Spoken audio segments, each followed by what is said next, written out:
Bismillahirrahmanirrahim. Assalamualaikum warahmatullahi taala wabarakatuh. Alhamdulillahi bi ni'matihi tatimmus shalihat. Wassalatu wassalamu ala sayyidis sadat mambul khairati wal barakat. Masdarun nuri wan nafahat sayyidina Muhammadin wa ala alihi wa ashabihi wa man sara ila nahjihi ila yaumil ma'ad. Amma ba'd. Fa ya ayyuhal muslimun wal muslimat, wahai saudaraku seiman dan seakidah yang dimuliakan Allah Subhanahu wa taala. Mudah-mudahan kita semua tetap diberikan kesehatan dan lindungannya Allah dimanapun kita berada. Berbicara tentang wabah yang bulan-bulan ini sedang menimpa, menjadi malapetaka, musibah besar khususnya di negara kita, negara yang kita cintai, Indonesia ini, maka penting untuk kemudian kami ikut membantu, menguatkan serta memberi nasihat kepada semua umumnya dan khususnya kepada saudara seiman kita dalam hal bagaimana kita bersikap. Pertama, kaum muslimin wal muslimat yang dimuliakan Allah Subhanahu wa taala, tentunya kita harus paham, dan ini yang pertama kali yang saya sampaikan secara pribadi, bahwa kita harus paham akan apa virus ini, apa sifatnya, apa karakternya, bagaimana dia bahaya dan mudaratnya, sehingga betul-betul pengetahuan kita, wawasan kita tentang virus ini betul-betul memadai dan paham betul akan pertimbangan maslahat dan mudaratnya, sehingga ketika ada pertimbangan sudut pandang dari agama, maka kita bisa meletakkan sudut pandang agama itu pada tempat yang sebenarnya. Karena pada hakikatnya ad-din la yukhaliful waqi'. Agama itu tidak pernah bertentangan atau tidak sejalan dengan kenyataan yang ada. Terlepas dari bahwa ini adalah rekayasa atau ini ada kejahatan-kejahatan yang sengaja dibuat atau terorganisir. Tapi kenyataan bahwa ini adalah wabah yang menimpa siapapun, bukan saja orang mukmin, bahkan orang non muslim, orang yang ahli ibadah dan orang yang ahli maksiat sekalipun, semua terkena wabah ini. Oleh karenanya penting kiranya kemudian pertama kali untuk kita mewaspadai wabah ini dengan menggali sedalam-dalamnya pengetahuan dan wawasan tentang virus ini. Agar apa tadi? Agar agama ini bisa meletakkan pada porsi yang sebenarnya, sehingga apa sikap sudut pandang daripada agama dalam menangani wabah ini betul-betul diletakkan pada tempatnya.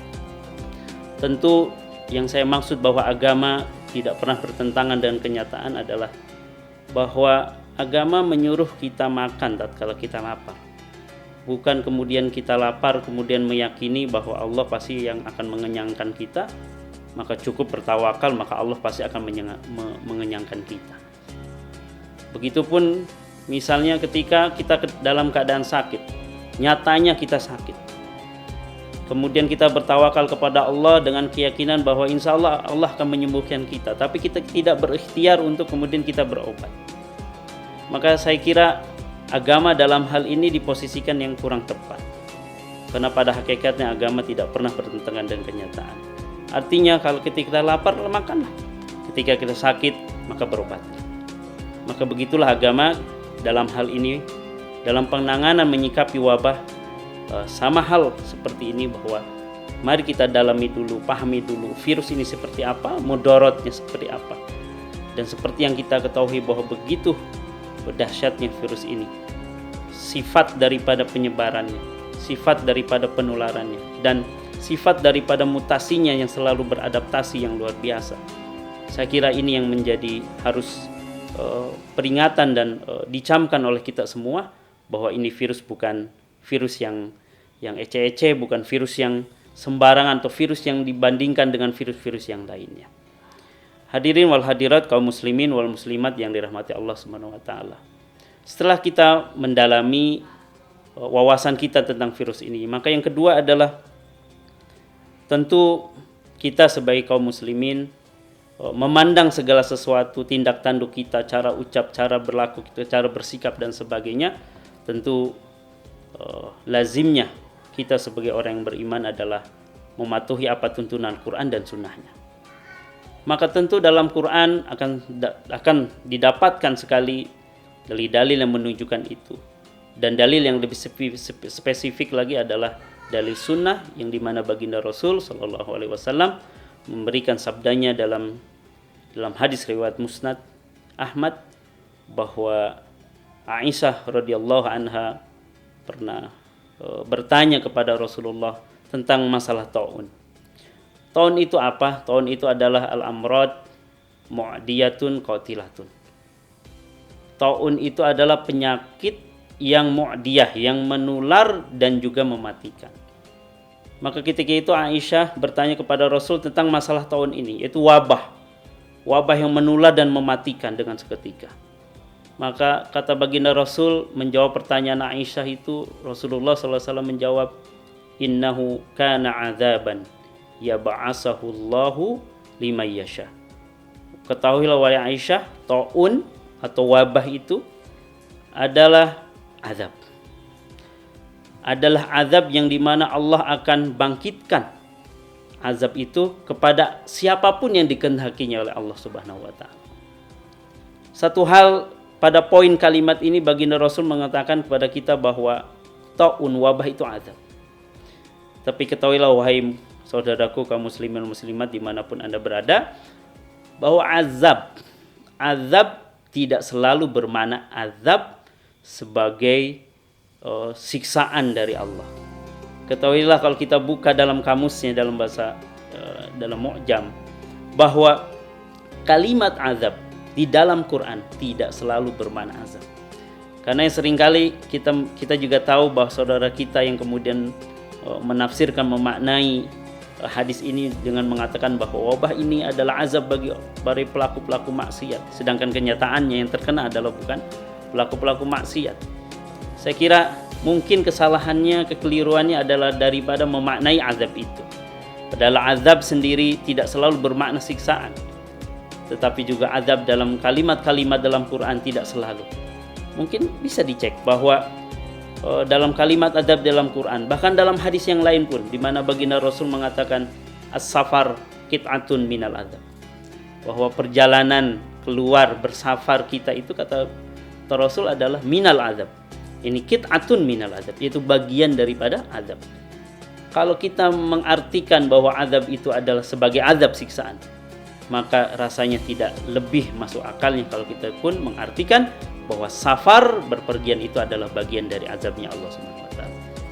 Maka dari kalimat tadi di hadis tadi, innahu kana azaban yab'asahu Allahu liman yasha, bahwa wahai Aisyah ketahuilah bahwa taun itu adalah azab yang Allah bangkitkan bagi yang dikehendaki. Tetapi juga kata baginda Rasul faja'alahu rahmatan lil mu'minin. Nah, di kalimat kedua ini kaum muslimin dan muslimat, bahwa baginda Rasul memberikan sifat optimis kita bahwa meski itu adalah sebuah azab, sebuah penyakit, sebuah penyakit yang dimana Allah akan turunkan kepada siapa yang dikehendakinya, tapi baginda Rasulullah SAW memberi kita semangat bahwa taun juga adalah rahmat lil mu'minin, sebagai rahmatnya kaum mukminin. Apa maksudnya rahmat kaum mukminin? Kalau kata baginda Rasul dalam hadis selanjutnya itu, kalau kemudian dia berdiam diri di rumahnya dengan secara sabar tanpa ada rasa takut ataupun galau yang berlebihan, kemudian muhtasiban, kemudian ikhlas lillahi ta'ala, berdiam diri, yamkuthu fi baitihi, berdiam diri di rumahnya, maka kata baginda Rasul, orang itu mendapatkan pahala seperti pahalanya orang yang syahid. Al-Imam Ibnu Hajar Al-Asqalani mengatakan bahwa meski wa in lam yamut bita'un, meski orang itu yang berdiam diri di rumah itu tidak meninggal, tidak mati karena taun, karena wabahnya. Artinya cukup dia berdiam diri di rumah karena menghindari dari mudaratnya taun, maka cukuplah baginya pahala syahid seperti syahidnya orang-orang yang berjuang di sisi Allah Subhanahu wa taala. Saya kira maka arahan-arahan yang terkait orang-orang yang pakarnya dalam virusologi yang mengatakan corona dan kemudian menyampaikan langkah-langkah itu, dan hari ini juga disampaikan oleh pemerintah terkait bahwa tidak lain upaya daripada memperkecil penyebaran virus ini adalah tidak lain dengan berdiam diri di rumah, maka sebenarnya itu sudah sesuai dengan arahan serta petunjuk baginda Rasulullah Shallallahu Alaihi Wasallam. Yang selanjutnya, yang ketiga adalah la tai'asu mir rahmatillah. Janganlah kita berputus asa kepada Allah Subhanahu wa taala. Di balik semua musibah ini pasti ada hikmahnya. Dan kita seorang mukmin harus berhusnuzon kepada Allah Subhanahu wa taala. Pasti ada hikmahnya, pasti ada badal, ada ganti dari semua yang Allah turunkan wabah di negara ini. Sekian kaum muslimin muslimat yang dirahmati Allah Subhanahu wa taala. Semoga kita terus diberikan rahmat, maunah dan perlindungan ya Allah Subhanahu wa taala. Sampai jumpa lagi. Wa akhirul kalam. Wassalamualaikum warahmatullahi wabarakatuh.